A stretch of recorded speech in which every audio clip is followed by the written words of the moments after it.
अर्थव्यवस्था हम सुधारेंगे कैसे, और नहीं सुधरेगा अर्थव्यवस्था तो 5 ट्रिलियन और कितने ट्रिलियन की आप जो अर्थव्यवस्था बनाना चाहते हैं, यदि उससे अधिक कमजोर और गरीबों की भूख नहीं मिटाओगे तो कल आने वाले विद्रोह की कल्पना कर लें।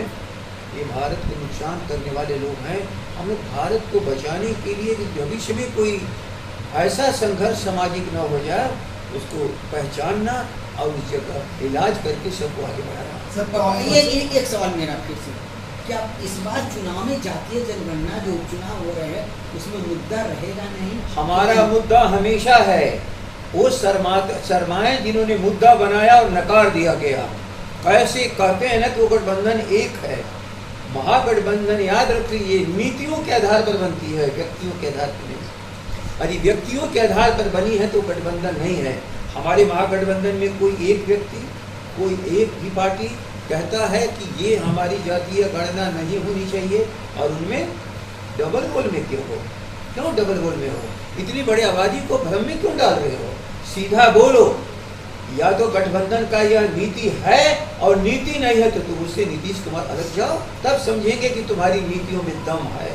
सर, कांग्रेस के उम्मीदवार उतारने से राजद को फर्क पड़ती है या नहीं पड़ती है? कांग्रेस के उम्मीदवार उतारने से राजद को कोई फर्क पड़ती है या नहीं पड़ती है?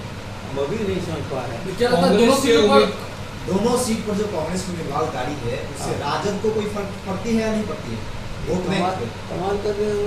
हम कह रहे हैं हम अपने उम्मीदवार को जानते हैं। हमारे उम्मीदवार 2 हैं, एक गणेश भारती है कुशेश्वर स्थान से, और एक तारापुर से हमारे अरुण कुमार बाकी कौन?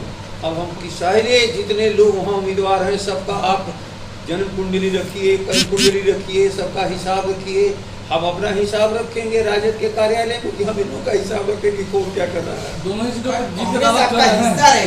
जहां एनडीए कांग्रेस आपके साथ हिस्सा रही है तो उसका हिसाब कांग्रेस आपके साथ हिस्सा रही है। मैं एक बात कह रहा हूँ कि महागठबंधन के सभी लोग नीतियों के पैमाने पर एक है, कोई तो अलग अलग नहीं है। सीटों के बंटवारे में सीटों का बंटवारा और नीति में बहुत फर्क है ना। पॉलिसी का पॉलिसी, हम अपने पॉलिसी पर डटे हुए हैं। सभी लोगों को अपनी पॉलिसी पे रहना चाहिए।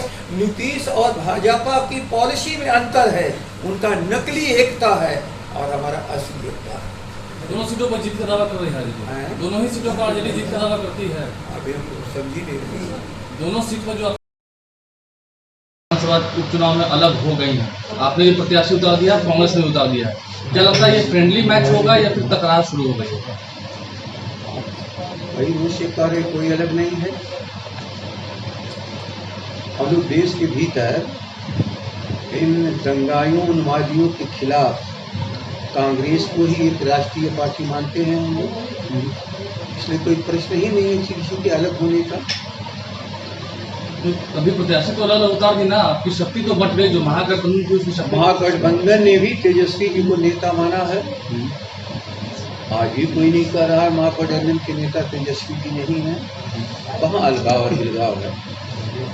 कांग्रेस को कह रही है कि अहंकार आ गया आरजेडी के अंदर, आरजेडी के अंदर अहंकार आ गया है, घमंड आ गया।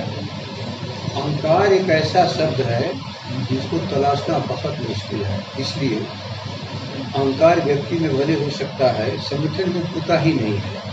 संगठन में लोकतंत्र रहता है और लोकतंत्र में जो बहुमत कहता है उसी को नेतृत्व भी स्वीकार करके आगे चलता है। और अहंकार किसी दुकान पे नहीं मिलती है और कोई मशीन भी नहीं है कि अहंकार को तलाश करे। हाँ, ये बात जरूर है कि बिहार की जनता ने राष्ट्रीय जनता दल को बिहार में सबसे बड़ी पार्टी के रूप में मान्यता दी है। तो अहंकार भी हो सकता है जनता को, क्योंकि उन्होंने ही ये सौंपा है भार हम सबों को। लेकिन जनता में कभी अहंकार नहीं होता। जनता हमेशा अपने हित के लिए किसी नेतृत्व को तलाशती रहती है।